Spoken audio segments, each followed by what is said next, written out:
Hello प्यारे बच्चों, कैसे हैं आप। आशा करता हूं कि आप सब लोग अच्छे ही होंगे। और जैसे कि आप सब लोगों को पता है कि हम क्या पढ़ रहे थे, आपकी क्लास 10th की मैथ कर रहे थे। उसमें हम एक्सरसाइज 1.1 के क्वेश्चन कर रहे थे और क्वेश्चन नंबर 2 तक हम कर चुके थे। क्वेश्चन नंबर 2 के सारे तीनों के तीनों पार्ट हम पूरे कर चुके थे। आज बारी आती है हमारे पास क्वेश्चन नंबर 3 की। क्वेश्चन नंबर 3 में भी 3 पार्ट है। आज हम तीनों पार्टों को करेंगे और समझने की कोशिश करेंगे किन प्रकार इनका एलसीएम और एचसीएफ निकाला जाता है। वैसे मैं आपको एलसीएम और एचसीएफ निकालना सिखा चुका हूं। तो चलिए, जो क्वेश्चन नंबर 3 है हमारे पास, क्वेश्चन नंबर 3 क्या हमारे पास, ठीक है। निम्न संख्याओं का लघुत्तम समापवर्तक और महत्तम समापवर्तक गुणनखंड विधि द्वारा ज्ञात करिए, या find the LCM and HCF of the following number by the prime factorisation method. ठीक है, तो ये आपके पास क्वेश्चन है और उसका पहला क्वेश्चन क्या है आपके पास, ठीक है। क्वेश्चन नंबर 3 का पहला क्वेश्चन आपके पास 3 संख्याएं दे रखी है। कौन कौन से दे रखी है? 12, 15 और 21। ठीक है, 12, 15 और 21। और आपसे क्या कह रहा है, इनका आपने गुणनखंड निकालना है। क्या करना है आपने, इनके एलसीएम और एचसीएफ निकालना है। कैसे? ठीक है, बाय द फैक्टराइजेशन मेथड। ठीक है, अभाज्य गुणनखंड द्वारा आपने इनके क्या निकालने हैं, एलसीएम और एचसीएफ निकालना। तो मैं आपको बता चुका हूं, जब भी हमारे पास अभाज्य गुणनखंड करना होता है तो सबसे पहले हम क्या करते हैं, इस तरीके की एक टेबल बनाते हैं। ये हमने टेबल बना दी। ठीक है, सबसे पहले कितने का करना है आपने, 12 का। फिर कितने का करना है आपने, 15 के गुणनखंड करने हैं, प्राइम फैक्टर करने हैं। उसके बाद कितने आपके पास, 21 है। ठीक है, चलिए, तो इनके हम सबसे पहले क्या करते हैं, प्राइम फैक्टर करते हैं, क्योंकि हमको इसी मेथड द्वारा करना है। तो देखिए आपके पास सबसे लास्ट में कितना दिखा रहा है, 2 दिखाई दे रहा है। तो बता चुका हूँ, मतलब इसका अर्थ कितने से जाएगा, 2 से। 2 छक्का 12। अब लास्ट में कितना है, 6, तो फिर 2 से जाएगा। 2 तियां 6, और फिर करना चाहो तो 3 निगम 3। तो देखिए हमने जो 12 था उस 12 को क्या कर दिया, उसके सारे के सारे प्राइम फैक्टर में तोड़ दिया है ना। प्राइम फैक्टर बता चुका हूँ इतनी बार, या तो जिसमें क्या होता है उसी संख्या का भाग जाता है या केवल 1 का जाता है, उसको हम क्या बोलते हैं, प्राइम फैक्टर। तो जैसे आपके पास 2 है, 2 में या तो 2 का जाएगा, 2 एकम 2, या 1 का जाएगा, 1 दूना 2। उसी तरीके से क्या आपका 3, यानी हम 12 को उसके प्राइम फैक्टर में तोड़ चुके हैं। अब उसके बाद हम क्या करेंगे, फिर 15 का करेंगे। अब देखिए 15 में 2 का तो जाएगा नहीं, क्योंकि लास्ट में 0, 2, 4, 6 या 8 में से कोई भी संख्या नहीं है। लास्ट में कितनी है, 5 है। तो इसका मतलब या तो 5 से जा सकता है, लेकिन हम ये नहीं करेंगे कि हम सीधा 2 का नहीं जा रहा तो सीधे 5 पे जंप कर जाएंगे। नहीं, हम 2 का अगर नहीं जा रहा होगा तो उसका अगली संख्या देखेंगे, और अगली संख्या क्या आती है, 3। और 3 का नियम मैं आपको बता चुका हूँ, इन दोनों को जोड़ लीजिए। जितने भी मतलब डिजिट होंगे उन सारे डिजिट का हम क्या करेंगे, एडिशन करेंगे। एडिशन करने के बाद हम उसको 3 से डिवाइड करेंगे। अगर 3 का उसमें पूरा मतलब जो एडिशन करके आया उसमें अगर 3 का पूरा डिवाइड जा रहा है तो मतलब पूरी की पूरी संख्या में भी जाएगा। तो यहाँ पे देखिए आपका 5 है, 1 6 है ना, तो 6 आ रहा है इन दोनों को जोड़ के, और 6 में आपका 3 का भाग जाता है पूरा। 3 दूना 6, तो मतलब इस संख्या में भी 3 का भाग जाएगा। तो आपको पता है 3 5 15, या 3 5 15 और 5 एकम 5। तो ये क्या हो गए, इसके अभाज्य गुणनखंड हो गए। तो अब हम 21 की बात करते हैं, है ना। तो 21 में भी आपका 3 का जाएगा। ये छोटी छोटी संख्या है, आप वैसा भी कर सकते हो, है ना। 2 का जाएगा नहीं तो 2 के बाद अगली संख्या कौन आती है, 3।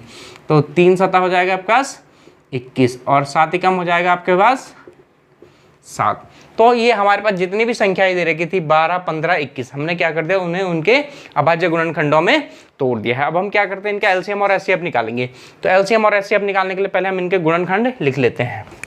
चलिए, जैसे हो गया आपके पास 12, तो 12 का क्या हमने कितना आया, 2 की पावर कितनी हो गया आपके पास, 2, और 3 की पावर कितनी है आपके पास, 1। तो 1 आप पावर लिख भी सकते हो और नहीं भी लिख सकते हो, ये मैं आपको कल बता चुका हूँ। चलिए, अब 15, तो 15 का क्या किया हमने, 15 के जब हमने गुणनखंड किया तो कितना है हमारे पास, 3 और 5, यानी 3 की पावर 1 और 5 की पावर 1।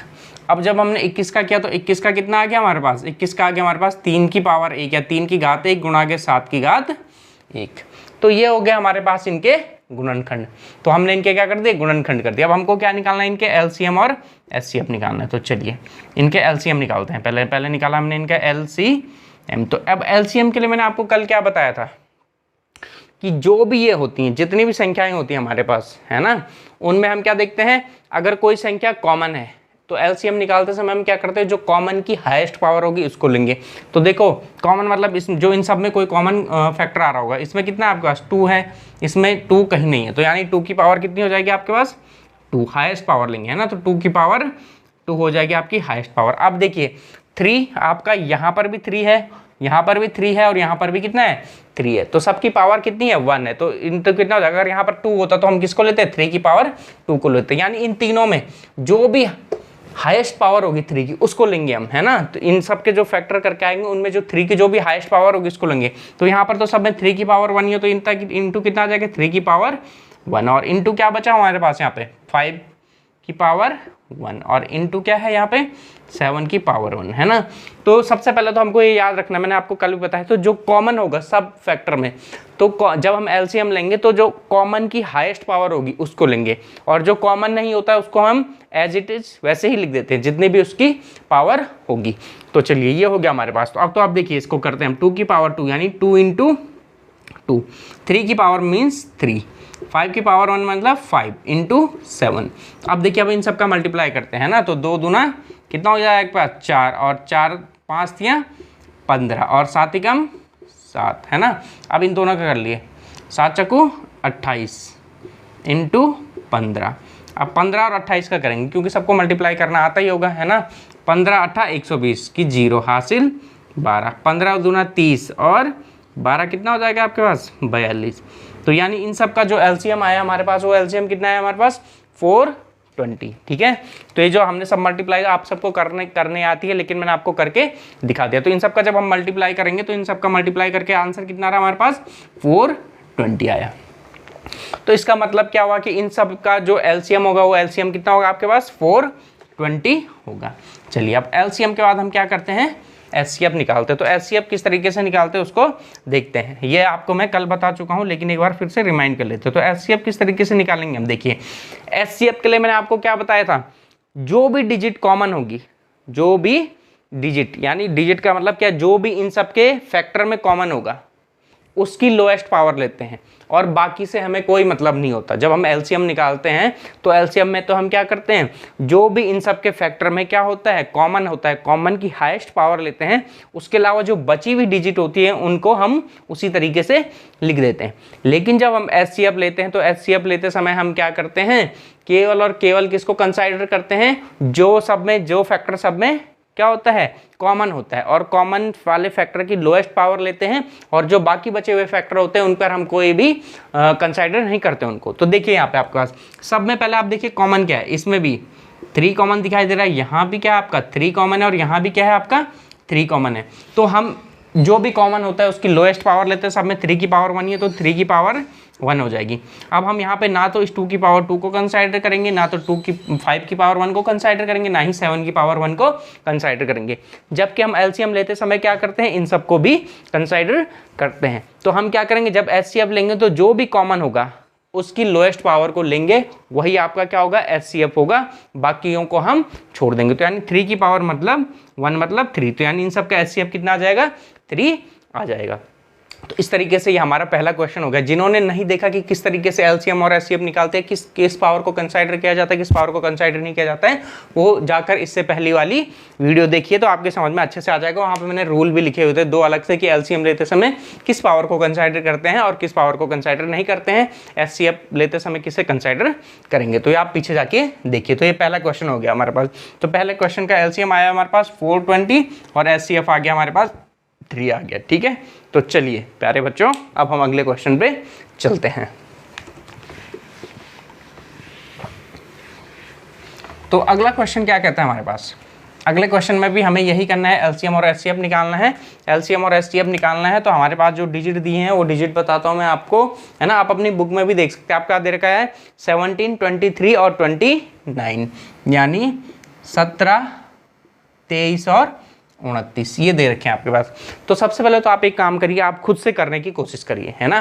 आप खुद से करेंगे तो ही आप सीख पाएंगे कि आपने कहाँ पर गलती की है। क्योंकि एक बार आप पॉज करके कर लीजिए, जब आपका हो जाए तो फिर मैं कर ही रहा हूँ, आप चेक करिए कि आपने गलती कहाँ पर की और नहीं की तो बहुत ही अच्छी बात है, और की है तो आप देखिए कि आपसे कहाँ पर गलती हो रही है। तो चलिए मैं करता हूँ, पहले आप एक बार कर लीजिए, ठीक है।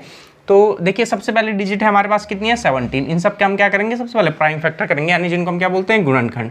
तो ये 17 आ गया। फिर दूसरी डिजिट क्या हमारे पास 23, अगली डिजिट क्या है हमारे पास 29। तो इन सब के तो सबसे पहले हम क्या करेंगे प्राइम फैक्टर करेंगे। प्राइम फैक्टर करने के बाद देखते हैं इनका क्या होगा। तो देखिए आपके पास, आपको पहले से पता है ये सारे के सारे क्या आपके पास प्राइम फैक्टर है। 17 आपके पास ऑलरेडी प्राइम फैक्टर है, 23 आपके पास ऑलरेडी प्राइम फैक्टर है, 29 आपके पास ऑलरेडी प्राइम फैक्टर है, यानी 17 भी अभाज्य गुणनखंड है, 23 भी अभाज्य गुणनखंड है और 29 भी अभाज्य गुणनखंड है। तो देखो, तो किसी का नहीं जाएगा, केवल इनका स्वयं का ही जाएगा और 1 का जाएगा। तो यानी 17 1 जा 17, 17 एकम 17, फिर 23 एकम 23 और फिर कितना हो जाएगा आपके पास 29 एकम 29। तो ये हो गया आपके पास। तो यानी जब आपने इनका फैक्टर किया तो कितना आएगा आपके पास 17 बराबर 17 की पावर 1, ठीक है। 23 का क्या, तो 23 का फैक्टर कितना आएगा 23 इंटू 1 भी लिखना चाहो तो आप लिख सकते हो, ठीक है। 23 की पावर 1 इंटू 1 की पावर 1, लेकिन जब हम 1 की पावर 1 कंसिडर करेंगे तो वही चीज़ आ जाएगी, ठीक है।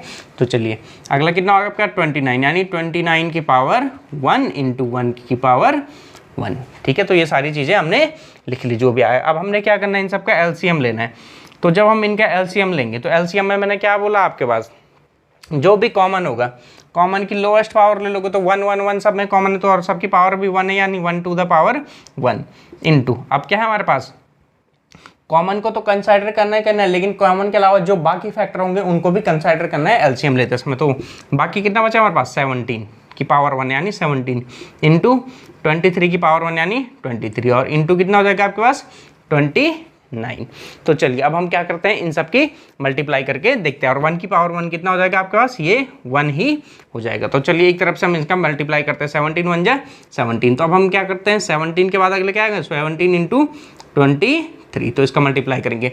7 या 21 की 1 हासिल 2, 3 एकम 3 और 2 5, ठीक है। चलिए अब देखिए क्या हो जाएगा आपके पास, 7 दूना 14 की 4 हासिल कितना हो जाएगा आपके पास 1, यानी कैरी कितना हो जाएगा 1, 2 1 जा 2 एंड 1 3, यानी ये हो जाएगा आपके पास 1 5 और 4 9 3, यानी 391 हो जाएगा।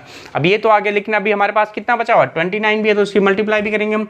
391 इंटू कितना हो जाएगा आपके पास प्यारे बच्चों 29। तो देखिए हम मल्टीप्लाई करते हैं, 9 1 जा 9, 9 9 81 की 1 हासिल 8, 9 3 27 और 8, है ना, कितना हो जाएगा आपका 27 और 8, देखिए 28 29 30 31 32 33 34 और 35 हो जाएगा आपका, सी होगा आपका 35, है ना।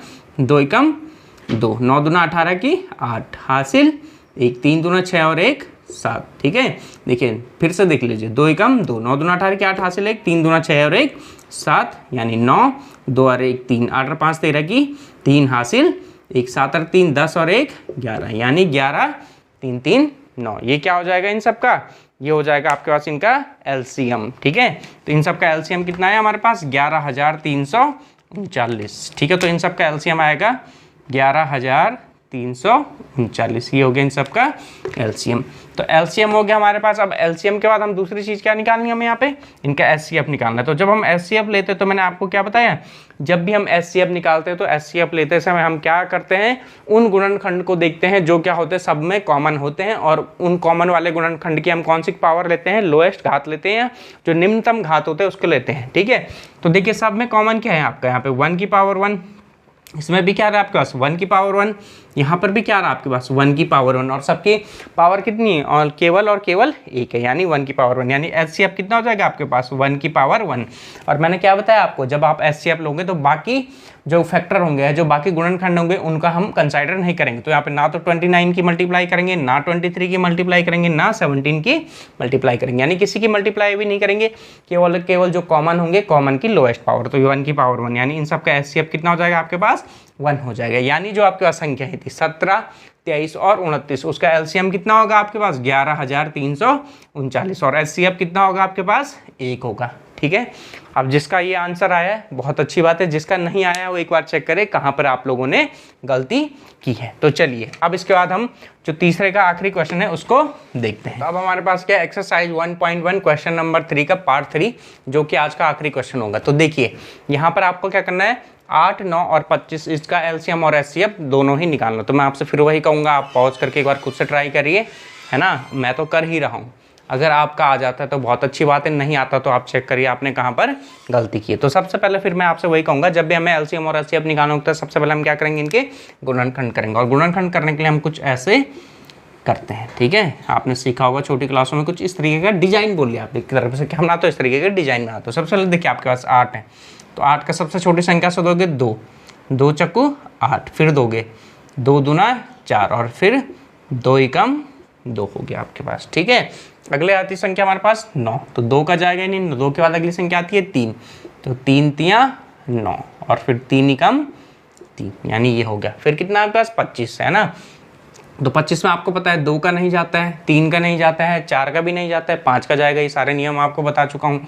तो 5 पंजा 25 है ना, फिर 5 एकम 5, तो ये हो गया आपके पास। अब उसके बाद आप क्या करोगे, इन गुणनखंडों को लिखोगे। तो 8 का गुणनखंड कितना है आपके पास, 2 की घात कितनी आई, 1 2 3, यानी 2 की घात 3 गुणा गए 1 की घात 1। उसके बाद अगला कितना आपके पास 9, तो 9 का कितना आया, 3 की घात 2 गुणा गए 1 की घात 1।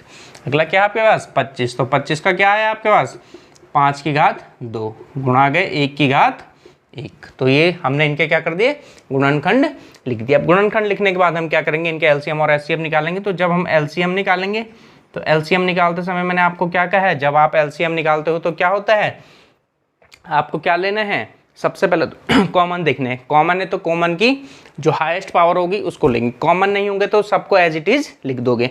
तो देखिए यहाँ पे आपका सबसे कॉमन तो क्या होना है, 3 की पावर 1 1 1 1 1 1 की पावर 1 सब में कॉमन है, तो 1 की पावर 1 लिख दोगे। ठीक है, और हाईएस्ट पावर लिखते तो सबकी पावर 1 है, तो यानी वही चीज़ आएगी। फिर कितना लिखोगे आप, 2 की पावर 3 लिखोगे, फिर कितना लिखोगे, 3 की पावर 2 लिखोगे, फिर कितना लिखोगे, 5 की पावर 2 लिखोगे। और जब आप इसको सॉल्व करोगे तो 1 इंटू 2 की पावर 3 मतलब कितना हो जाएगा आपके पास 8 है ना, 2 की पावर 3 का मतलब कितना हो जाएगा, अगर समझ में नहीं आ रहा तो आप इस तरीके से लिख सकते हैं इसको। फिर 3 की पावर 2, 3 की पावर 2 मतलब 3 इंटू 3, 5 की पावर 2 मतलब 5 इंटू 5, तो ये हो जाएगा। अब जब आप इसको सॉल्व करोगे तो 1 की इन सब के मल्टीप्लाई करोगे तो वही आएगी है ना। तो देखिए ये कितना हो जाएगा आपका 2 2 2 8 हो जाएगा, 3 3 हो जाएगा आपके पास 9 और 5 5 हो जाएगा आपके पास 25। चलिए अब इसको फर्दर सॉल्व करते हैं। जब आप इसको आगे सॉल्व करोगे तो 8 नमा 72 यानी इंटू 25। जब आप 25 की मल्टीप्लाई किससे करोगे, 72 से करेंगे। ठीक है, तो देखिए मैं आपको यहाँ पे करके दिखा रहा हूँ। ठीक है, मैं वैसे सीधा 25 से कर सकता हूँ, लेकिन आपको मैं एक एक स्टेप सॉल्व करके बता रहा हूँ ताकि आपकी समझ में आए, आपको कोई कन्फ्यूजन ना हो। तो देखिए 25, 5 2 10 यानी 5 दूना 10 की 0 हासिल 1, 5 7 35 और 1 36। ठीक है, तो ये हो जाएगा आपके पास ये 2 दूना 4, 7 दूना 14, देखिए 0 6 4 10 की 0 हासिल 1, 4 3 7 और 1 8 1। तो यानी जब इन सब का जो आपके पास एलसीएम आएगा वो एलसीएम कितना आएगा आपके पास 1800, यानी जिसको हम क्या बोलते हैं 1800 बोलते हैं। ठीक है, तो यानी इन सब का एलसीएम कितना आ गया आपके पास 1800। अब फिर हम एचसीएफ की बात करते हैं। तो जब हम एचसीएफ की बात करेंगे तो एचसीएफ में मैंने आपको क्या बताया, जो इन तीनों के तीनों फैक्टर में क्या होगा कॉमन होगा उसकी लोएस्ट पावर लेंगे, बाकी किसी को भी कंसिडर नहीं करेंगे। तो तीनों में कॉमन क्या है, यहाँ पे भी 1 कॉमन है, 8 के फैक्टर में, 9 के फैक्टर में भी क्या है 1 कॉमन है, और 25 के फैक्टर में भी क्या है 1 कॉमन है। तो इसकी कौन सी पावर लेते हैं, लोएस्ट पावर। तो सबकी पावर 1 है तो 1 ही लेंगे, यानी 1 की पावर 1, यानी एचसीएफ कितना हो जाएगा 1 हो जाएगा। और बाकी जो होते हैं है ना, जो बाकी फैक्टर होते हैं एचसीएफ में, उन बाकी फैक्टर को हम कंसाइडर नहीं करते हैं, बाकी फैक्टर को हम केवल और केवल एलसीएम में कंसाइडर करते हैं। तो इस तरीके से जो हमारे 8 9 और जो 25 का एलसीएम आया वो कितना आया 1800 आया, और जो एचसीएफ आया वो कितना आया 1 आया। तो प्यारे बच्चों, आशा करता हूँ कि आपके समझ में आज के ये क्वेश्चन आए होंगे। अब हम कल करेंगे आपका क्वेश्चन नंबर 4 और 5, और उसके बाद हमारी एक्सरसाइज खत्म हो जाएगी। तो अगर आपकी समझ में कहीं भी नहीं आता तो आप बेझिझक कमेंट करके पूछ सकते हैं, और जैसे जैसे आप अगर आपको और कोई दिक्कत आएगी तो मैं आपको अपना व्हाट्सएप नंबर भी दे दूंगा जहां पर आप अपने क्वेश्चंस पूछ सकते हैं। ठीक है प्यारे बच्चों।